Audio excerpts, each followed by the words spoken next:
오늘 새벽에는 에스겔 35장 1절부터 15절까지의 말씀을 통해서 하나님의 말씀을 함께 나누도록 하겠습니다. 오늘 본문의 말씀은 에서의 후손, 즉 에돔을 향해서 심판을 선언하시고 있습니다. 2절을 보십시오. 인자야 내 얼굴을 세일산으로 향하고 그에게 예언하여. 하나님께서는 에스겔에게 세일산을 향해서 예언하라고 말씀하십니다. 세일산은 가나안 땅의 남동쪽에 위치하고 있는 지역인데요. 원래의 원주민은 호리 족속이었습니다. 그러나 가나안 땅에 더 이상 거할 수 없었던 야곱의 형 에서가 호리 족속을 쫓아내고 세일산 지역에서 살게 됐습니다. 이 세일이라고 하는 말은 털이 많은, 나무가 많은 이런 뜻을 가지고 있습니다. 에돔 족속들이 거주하던 세일산 지역에 나무가 많았기 때문에 이렇게 불려진 이름입니다. 또 에서가 털 사람이었죠. 즉 털이 많은 사람이었음도 연관이 있다 이렇게 볼 수 있습니다. 에돔이라고 하는 이름은 붉다라는 의미를 가지고 있습니다. 성경에서 이 이름이 사냥을 하고 돌아온 에서가 동생인 야곱에게 그 붉은 것을 좀 달라라고 하는 말에서부터 이 에돔이라고 하는 이름이 유래하게 된 것이죠. 또 동시에 이 세일산의 산악 지역은 주로 붉은 사암으로 이루어져 있습니다. 그 지역이 다 붉죠. 그래서 이것이 반영된 이름이 에돔이기도 합니다. 자, 그러면 에돔 사람이 하나님의 심판을 받은 이유가 무엇입니까? 3절을 보십시오. 이르기를 주 여호와께서 이같이 말씀하시되 세일산아 내가 너를 대적하여 내 손을 내 위에 펴서 내가 황무지와 공포의 대상이 되게 할지라. 하나님께서는 에돔이 하나님을 대적했기 때문에 그들의 땅을 황무지와 공포의 대상이 되게 하시겠다 말씀하고 있습니다. 에돔이 하나님을 대적했다는 것은 그들이 구체적으로 이스라엘 민족을 괴롭혔다는 것을 말씀하고 있습니다.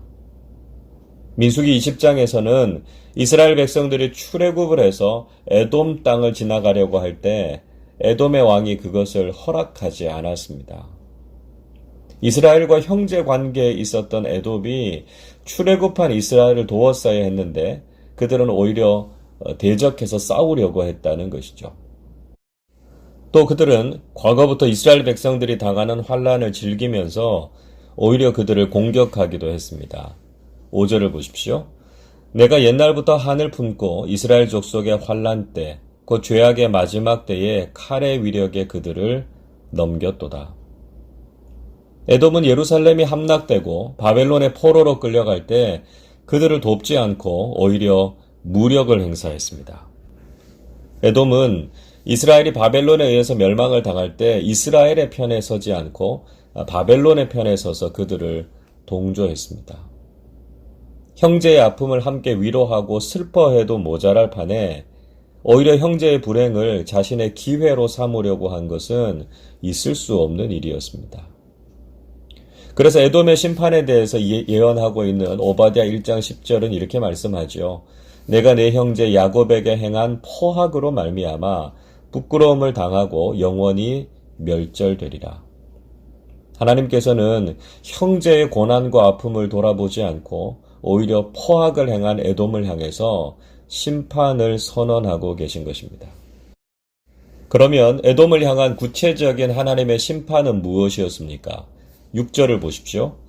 그러므로 주 여호와의 말씀이니라. 내가 나의 삶을 두고 맹세하노니 내가 너에게 피를 만나게 한즉 피가 너를 따르리라. 내가 피를 미워하지 아니하였은즉 피가 너를 따르리라. 하나님께서는 에돔에게 피를 만나게 하셔서 피가 너를 따를 것이다 이렇게 선언하고 계십니다. 에돔이 가지고 있는 공격성과 피를 흘린 죄를 말씀하시는 것이죠. 에돔이 자신의 형제인 이스라엘에게 긍휼로 대하지 않고 칼을 들고 적대했던 것처럼 이제는 하나님께서 그들을 대적하시겠다는 것입니다. 그래서 피가 그들을 따를 것이라고 예고하고 계십니다. 에돔은 수많은 전쟁을 통해서 멸망하게 될 것임을 말씀하시고 있습니다. 마땅히 도와야 할 형제들과 사람들을 돕지 않고 괴롭히는 사람들은 결국 하나님의 공의로운 심판을 받게 된다는 것을 알아야 합니다. 여러분, 우리는 에돔의 심판을 통해서 중요한 교훈을 얻어야 하지요.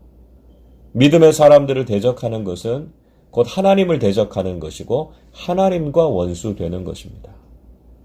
교회가 교회를 비난하거나 공격하는 것은 곧 하나님을 대적하고 그리스도의 몸을 해치는 죄를 짓는 것임을 기억해야 한다는 것이죠. 그래서 우리는 믿음의 형제들을 돕고 섬겨야 합니다. 우리 주변에 있는 믿음의 사람들과 교회가 어떤 어려움 속에 있는지를 돌아보고 우리가 서로 사랑을 실천하는 모습을 보여야 한다는 것입니다. 또한 세상이 우리를 대적하고 공격할 때 하나님께서 가만히 계시지 않는다는 것도 기억하십시오. 하나님의 사람들을 괴롭히는 것을 하나님께서는 용서하지 않으십니다. 오늘도 하나님의 공의로운 심판이 있음을 알고 세상의 공격 앞에서도 두려워하지 말고 담대히 믿음의 길을 걸어가는 사람들이 되시기를 바랍니다. 더 나아가서 에돔은 가나안 땅을 빼앗기 위해서 넘보기도 했습니다. 10절을 보십시오. 내가 말하기를 이 두 민족과 두 땅은 다 내 것이며 내 기업이 되리라 하였도다. 그러나 여호와께서 거기에 계셨느니라. 여기에서 두 민족과 두 땅은 북이스라엘과 남유다를 지칭합니다. 에돔은 가나안 땅을 차지하고 있었던 북이스라엘과 남유다의 모든 땅이 자신의 것이고 자신의 기업이 될 것이다. 이렇게 말하고 있습니다. 에돔은 바벨론이 예루살렘을 함락시킬 때 바벨론을 후원하면서 가나안의 비옥한 땅을 소유하려는 욕심을 가졌습니다. 그러나 정작 주전 586년에 남유다가 멸망하고 난 뒤에 에돔은 유다 땅의 아주 일부분만 얻게 되죠. 또 그들은 기업에 대한 욕심도 버리지 않았습니다. 내 기업이 되리라 하는 말 속에 들어있는 히브리어 원형인 아라쉬라고 하는 말은 상속권을 박탈하다 이런 의미를 가지고 있습니다. 이것은 과거에 그들의 조상 에서가 자신의 장자권을 야곱에게 빼앗긴 것을 염두에 두고 있는 표현입니다. 그래서 자신들의 상속권을 다시 되찾겠다는 의지를 보여주고 있습니다. 즉 에돔은 가나안 땅을 자신들의 기업이 되게 해서 과거에 잃은 장자권과 상속권에 대한 권리를 주장하고자 했던 것이죠. 에돔은 바로 이런 욕심을 가지고 이스라엘이 환난과 위기에 처해 있을 때 돕지 않고 오히려 그들을 괴롭혔던 것입니다. 그러나 중요한 것은 하나님께서 그들 가운데 계셨습니다. 하나님께서 공의로운 심판자가 되셔서 그들이 하는 말을 듣고 계셨고요. 그들의 행위에 대해서 심판하시겠다 말씀하고 계십니다. 12절을 보십시오. 내가 이스라엘 산들을 가리켜 말하기를 저 산들이 황폐하였으므로 우리에게 넘겨주어서 삼키게 되었다 하여 욕하는 모든 말을 나 여호와가 들은 줄을 내가 알리로다. 에돔은 그렇게 이스라엘의 산들을 탐냈고 형제 이스라엘을 향해서 욕하고 비난했지만 하나님께서는 그 모든 것을 다 알고 계셨고요. 듣고 계셨습니다. 그리고 그들에게 그대로 갚아주실 것이다 말씀하고 계십니다. 14절과 15절 이렇게 말씀하지요. 주 여호와께서 이같이 말씀하셨느니라. 온 땅이 즐거워할 때에 내가 너를 황폐하게 하되 이스라엘 족속의 기업이 황폐하므로 내가 즐거워한 것 같이 내가 너를 황폐하게 하리라. 세일사나 너와 에돔 온 땅이 황폐하리니 내가 여호와인 줄을 무리가 알리라 하셨다 하라. 하나님께서는 온 땅이 즐거워할 때에 에돔을 황폐하게 하시겠다고 말씀하십니다. 이것은 그들이 했던 행위 그대로 그들이 당하게 될 것이라는 말씀입니다. 이스라엘 땅이 황폐해지고 예루살렘이 무너졌던 것처럼 하나님께서는 똑같이 그들의 땅을 황폐하게 하시겠다 말씀하고 있습니다. 여러분, 우리는 다른 사람들의 불행과 아픔을 즐기거나 그것을 통해서 자신의 유익을 구해서는 안 됩니다. 하나님께서는 우리가 그런 마음을 가지는 것을 싫어하십니다. 그리고 때로는 우리도 같은 상황 속에 있게 하셔서 그것이 얼마나 잘못된 것인지를 깨닫게 하시는 것이죠. 이스라엘의 멸망을 기뻐하고 그것을 이용하려고 했던 에돔을 황폐하게 하시고 심판하셨던 하나님을 기억하십시오. 우리 주변에 있는 형제 자매들의 아픔과 고난을 불쌍히 여기고 그리스도인답게 긍휼과 사랑을 베푸는 사람들이 되어야 합니다. 하나님의 마음을 가지고 그들을 돌아보고 위로하고 격려하시기를 바랍니다. 그 모든 것을 하나님께서 지켜보고 계신다는 것을 기억하십시오. 오늘도 하나님의 긍휼과 자비의 마음을 가지고 우리의 이웃들을 돌보고 하나님의 심판이 아니라 사랑과 은총을 경험하는 그리스도인들이 되시기를 주님의 이름으로 축원합니다. 기도하겠습니다. 산호가 긍휼이 풍성하신 아버지 하나님, 오늘도 저희들에게 새날을 허락해 주시고 믿음으로 하루를 시작하게 하시니 감사드립니다.